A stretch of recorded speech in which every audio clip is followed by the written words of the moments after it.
Bitawan mo ako! Kunin mo na lahat ng pera ko! Huwag mo lang akong saktan! Wala ka nang magagawa. Akin ka.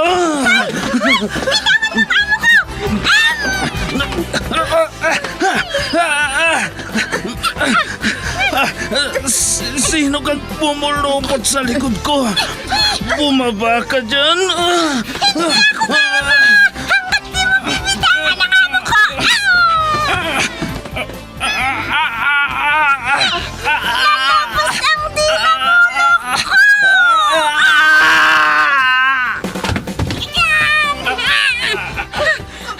Ayan!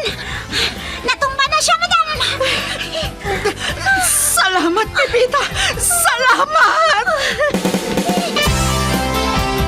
Super Pipita, ang balikbayan na OFW, survivor mula Iraq, palaban sa hirap at nakahandang magsakripisyo sa ikabubuti ng karamihan, kabilang sa mga naturingang bagong bayani ng bansa. Super Pipita, isang dula na kung saan inyong mapapakinggan ang iba't ibang pakikipagsapalaran ng isang OFW. Super Pipita, mula sa Lovelet Artist and Talent Center Drama Productions, handog sa inyo ng #1 and most trusted radio network in the country, Bombo Radio Philippines. Basta Radio Bombo.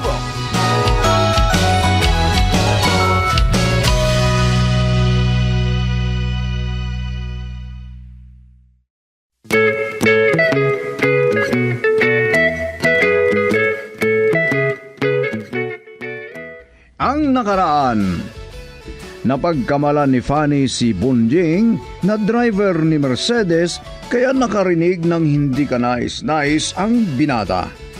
At inakala ng dalaga isa sa mga manliligaw niya.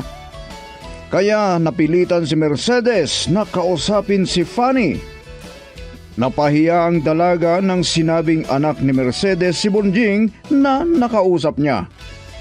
Dahil sa hindi pagsagot ni Susimo ng tawag ni Mercedes, minabuti ng mag-ina na puntahan na lang sa bahay si Susimo kung ano ang problema niya. Tinawagan naman ni Fanny ang ating bida kung ano ang napag-usapan ng kanyang ama at si Mercedes habang nasa opisina ito.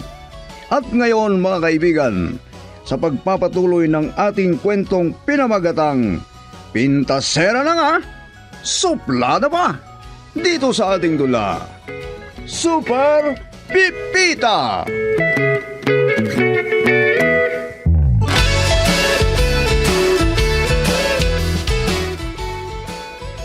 Sir, kayo pala ang dumating? Bunjing laang tawag mo sa akin, Pipita. Huwag nang... Sir, isa lang naman akong driver eh. Kayo ha, sir? Hindi ninyo makalimutan yung sinabi sa inyo ni Madam Fanny? Napagkamalan kayong driver ni Madam Mercedes? Ay, sandali, sir. Tawagan ko si Sir Susimo. Sabihin ko na nandito kayo. Teka, Pipita. Sandali. Ikaw ang sadya ko dito. Gusto kita makausap tungkol kay Fanny. Ah? Ano? Gusto niyo yung pag-usapan natin si Madam Fanny? Anong gusto niyo malaman sa kanya? Ay, pumasok pala kayo, sir. Ayaw kong malaman ni Abogado Susi mo na punta ako dito. Huwag mo akong isusumbong ha. Sa pagpunta ko ngayon dito, may malalaman ako sa pagkatao ni Fanny. Kung ganun, sir, doon tayo sa kubo mag-usap. Nakakahiya kung may makakita sa atin dito. Sige. Maganda siguro daw. Makalangha tayong sariwang hain. Halika kayo, sir. Diyan lang naman ang kubo eh. O sige, dito na tayo. Umupo lang kayo doon. Kukuha lang ako ng juice o kape. Ay, kape ba ang gusto niyo? Ay, nakalimutan ka. May binili akong merinda natin. Ha? Nandun sa kotse ka. May kape ako daw at pineapple juice. Anong gusto mo? Ha? Kayo talaga, sir. Palabiro kaya. Ako ngayon na pinagpipili ninyo. Eh, sino sa tingin mo ang palabiro sa amin ni Fanny? Sino? Ha?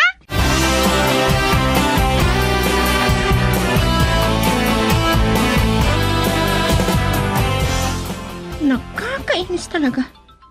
Hindi ako tinitigilan na tawagan ng mga ito. Tatawagan na nga ako sa cellphone. Pati sa messenger. Kahit matanda. Manliligaw pa. Ay, nako. Kahit mayaman o araw-araw na bibili ng sasakyan, hindi ko papansinin ang mga yan.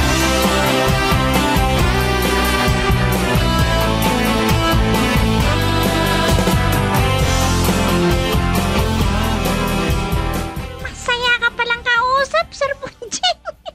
Kaya nga, Bunjing ang pangalan ko ang. Alam mo, Pipita, mababaw lang ang kaligayahan ko. Kapag naumpisan ko na ang tumawa, anak ko, pasensya ka na sa aking itsura. Mas lalo akong pumapangi kapag tumatawa ko eh. Ay, naku, sir. Huwag ninyong maliitin ang sarili ninyo. Walang pangit na nilikha ng Diyos. Lahat tayo maganda at gwapo.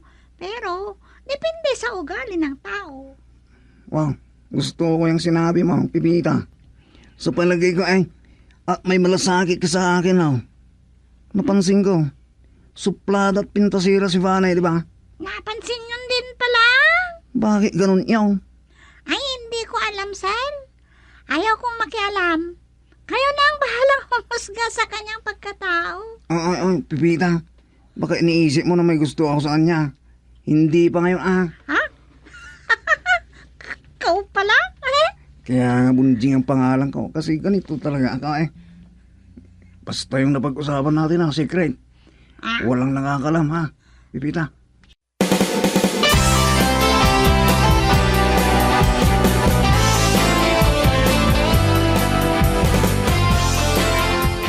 Ay, nakatulog ako, Pipita. Wala bang pumunta dito? Wala naman po, sir. Mabuti naman. Sa wakas, nagsawa din sila. Wala ding tumawag sa cellphone ko. Wala naman po, sir. Si Fanny, hindi pa tumawag. Hindi pa, sir. Sige. Siya nga pala, sir. Hmm. Nakaluto na ako. Baka gusto niyo nang kumain. Sige, pagsandok mo na lang ako, ha? Ano namang klaseng buhay ito? Kumain, matulog na lang ang ginagawa ko.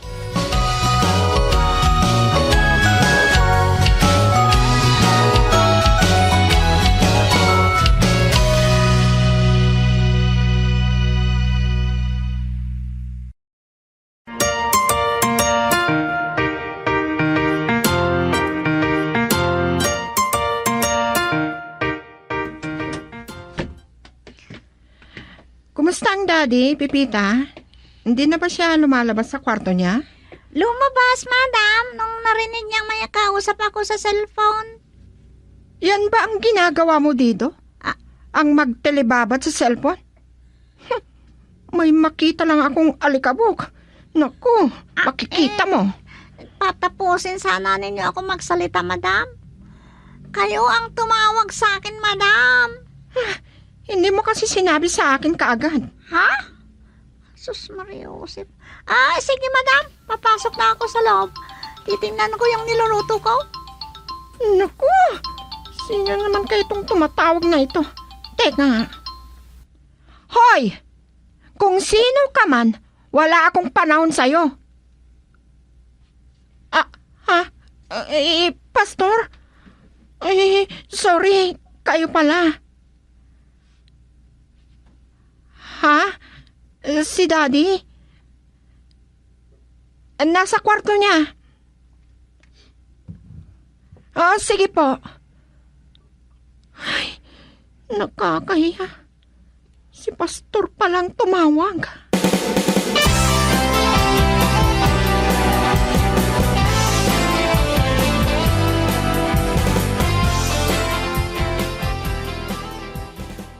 Hindi pastor yon na alagad ng Diyos. Si Attorney Pastor Obispo yon. Niloloko niyo ba ako, Daddy? Ang ibig ninyong sabihin, pastor na nga, obispo pa? Pastor nga ang tunay niyang pangalan at obispo naman ang kanyang apelyido. Taga Cagayan de Oro yon na isang abogado. Magkaklase kami sa Manila noon, pero sa Hawaii na sila nanirahan ngayon. Hindi naman kasi sinabi. Pangalan niya pala yung pastor. O ano, doon na niya ipagpapatuloy ang kanyang profesyon sa Hawaii? Ang pagkakaalam ko sa kanya, nagtratrabaho siya sa isang mortgage company. Nagpapautang ng pera at nagtitinda ng bahay. Ganun ba? Itanong niyo nga sa kanya kung bakit ako ang tinawagan. At paano niya alam ang cellphone number ko? Oo nga no. Paano niya nalaman? Sa messenger pala tumawag. Sandali, Daddy. I-search ko ang pangalan niya sa Facebook.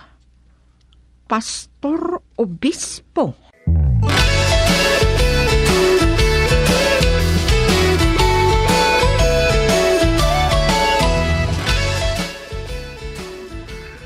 Ay, sinabi niyo na sana na magluto ka. E di, nakakain pa kayo ng lutong bahay.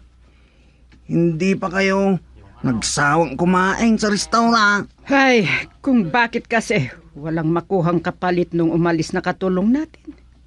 May nobyo pala yun at buntis. Anong magagawa natin ganyan talaga. Doon sa masaya. Sa susunod, sasabihin niyo sa akin na magluluto na ako sa bahay ko. Bakit masarap bang magluto? Ay, pareho naman tayong busy sa trabaho. Kapag may oras ako gaya ngayon, kanila lang umaga, may pinuntan ako. Oh, may iba kang kliyente? Meron. Tatlo nga pero sa susunod pang linggo ang bisita nila. Oh, kaya pala. Oo. Pumunta ka sa opisina ko. Pero kailangan na pumunta ka din sa law office. Bahala na yung sekretary ka kapag may magpanuntara Parang abogado na rin siya.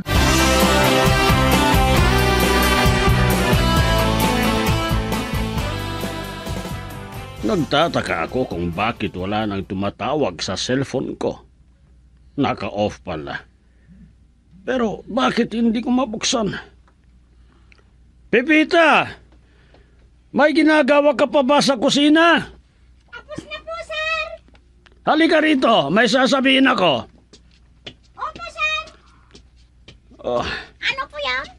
bakit kaya hindi ko mabuksan ang cellphone ko? Sira na naman. Bakit, sir? Anong kailangan niyo Oo kasi? nga, kaya pala walang tumatawag sa cellphone ko kasi naka-off. Ang problema ko ngayon, hindi ko mabuksan. Baka lubot naman, sir. I-charge niyo o kaya? Yung charger ko. Yung charger ko. Ay, Naku, eto pala. Naku, lobat nga. Parang hindi ako attorney neto na-drain, sir. May sasabihin pa kayo, sir? Wala na. Kapag nakapag-charge na ako, tawagan ko yung kaibigan ko na si Pastor Obispo. Matagal kaming hindi nagkita noon.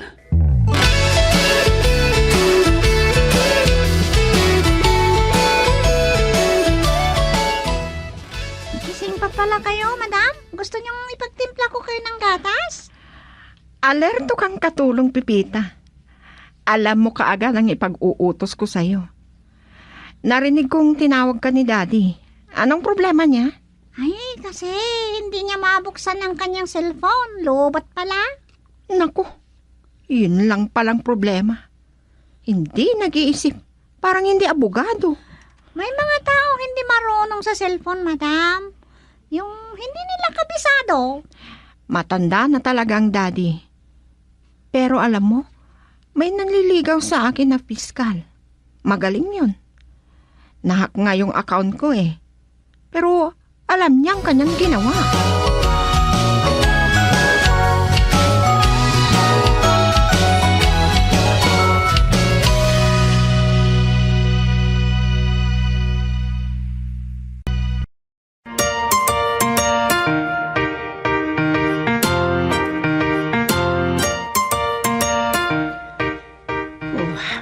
kaya hindi nagri-ring ang cellphone ni Susi mo? Nalubat kaya o pinatay niya? Ano kaya ang nangyayari sa kanya? May problema kaya yun na ayaw sabihin?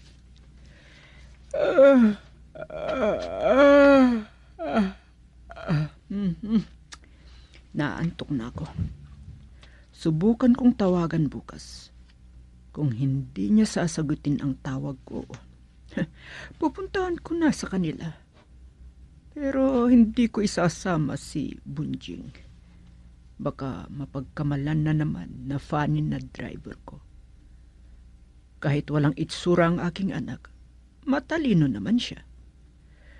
Ayaw kong pinipintasan ni Fanny.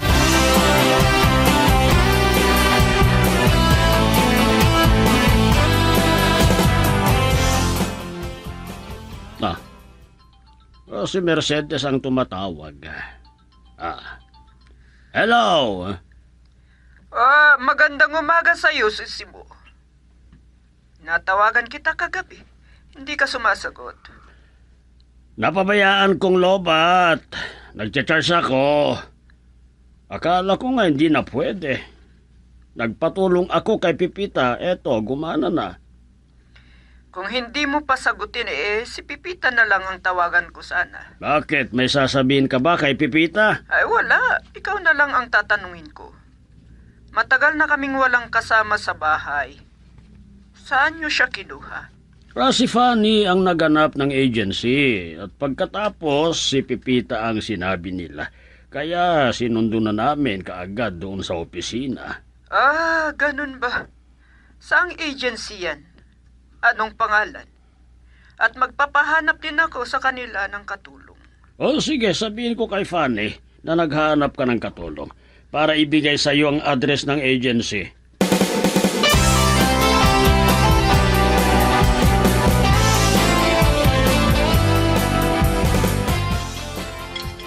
Ano, Daddy? Nakausap niyo na ba ang abogado na kaibigan ninyo? Oo, tinawagan ko kaagad kagabi. Pagkikita nga kami mamaya makikisabay na ako sa'yo. Bakit hindi niyo gamitin ang kotse ninyo? Sira ba? Anong sasakyan ninyo pa uwi? Baka matatagalan kaming mag-usap.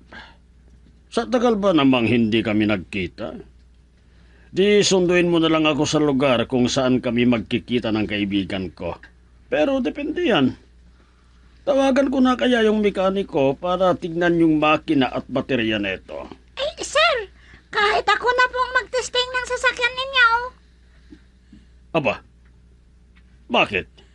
Mekaniko ka ba, Pipita? May konti rin akong nalalaman sa mga sasakyan, sir. Ay, huwag lang malaking sasakyan. Hindi ko kaya yung malalaki. Bilib talaga ako sa iyo, Pipita. Marami kang alam. Hindi ka lang katulong. Karatista na nga, mekanikaw. Hindi naman po, madam. Ano ka mo, Fanny? Si Pipita, karatista. Hindi niyo ba narinig sinabi ko noon? Ang sabi ko, hindi ko na problema ang mga manliligaw sa akin. Kasi si Pipita ang hihaharap ko sa kanila. Oh. Pwede. Pwede. Ha? Anong pwede, Daddy? Wala. Pipita, tignan mo kung ganun ang sasakyan ko mamaya. Tumawag pala si Mercedes. Tinatanong kung saan ka namin nakuha. Sinabi niyo sana yung agency. Nakalimutan ko nga kung anong pangalan ng agency. Pero alam ko, hindi yun ang dahilan kung bakit tumawag sa akin. May ibang dahilan.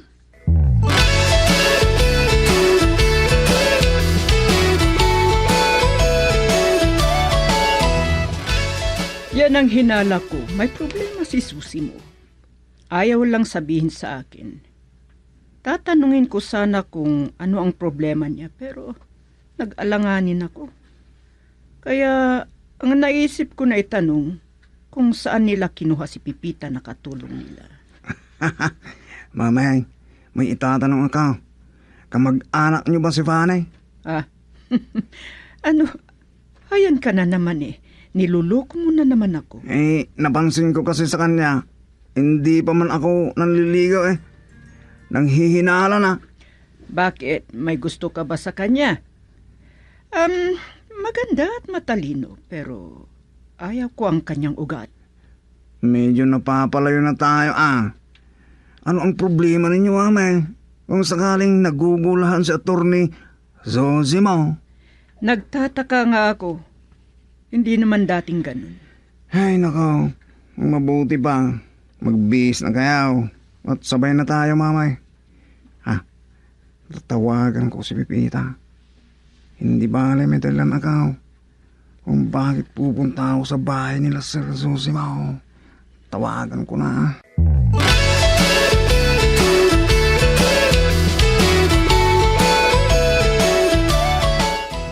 Sir, kape ninyo. Sabihin niyo lang kung kulang ang asukal na nilagay ko. Maraming salamat, Pipita. Mabuti na lang at umalis si Sir Zosimo. At mabuti at hindi takot lumabas. Bakit naman matatakot? Ibig kong sabihin, bakit ako matatakot na pumunta doon? Ay, dito pala. Manghinala si Faria na liligawan ko siya. Walang masama, sir. Hindi ako nababagay sa kanya, Pipita. Matalino siya. Samantalang ikaw, isang hamak lang na taxi driver Si sir talaga. Baka isa rin kayong abogado na gaya ng mga amo ko. Hindi niyo lang sinasabi. Bakit mukha ba akong abogada? Maalala ko nga pala, Pipita. Anong agency ka nang galing? Ay, Marapait Agency, sir. Hindi ba sinabi ni Mami kay Sir Zosimo? Sandali lang, sir. Kukunin ko ang numero ng Marapait Agency. Ay, nakakalata na ako kay Sir Bunjing Parang investigador. Magaling ang stroke niya.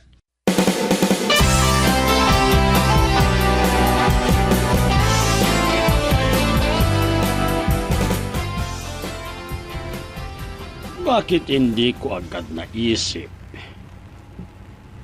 Tama naman ang sinabi ni Panyero Pastor. Kukuha ako ng bodyguard ko para hindi ako natatakot. Hindi ako takot na makipagdebate. Yung 3 abogado kasi na yun, nadamay pa ako. Sinusundan yata ako ng kotse na yan. Masama ito. Totoo yata yung sinabi ni Attorney Agsunod. Nakalayo na ako sa bahay nila Panyero Pastor. Babalik sana ako. Malapit sa istasyon ng pulis ang bahay nila. Aba, ito na yata yung babae na tumatawag sa mga kagaya kong abogado.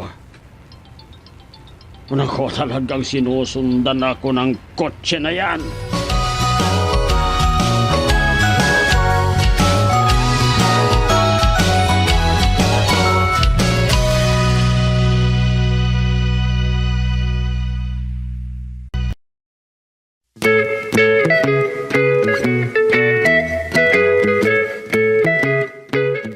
Ano pa ang susunod na mangyayari?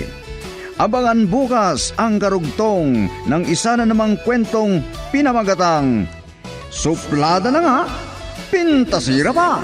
Dito sa ating dula, Super Pipita. Ihandog sa inyo ng #1 and most trusted source of news and information, Bombo Radio Philippines. Basta Radio. Bombo!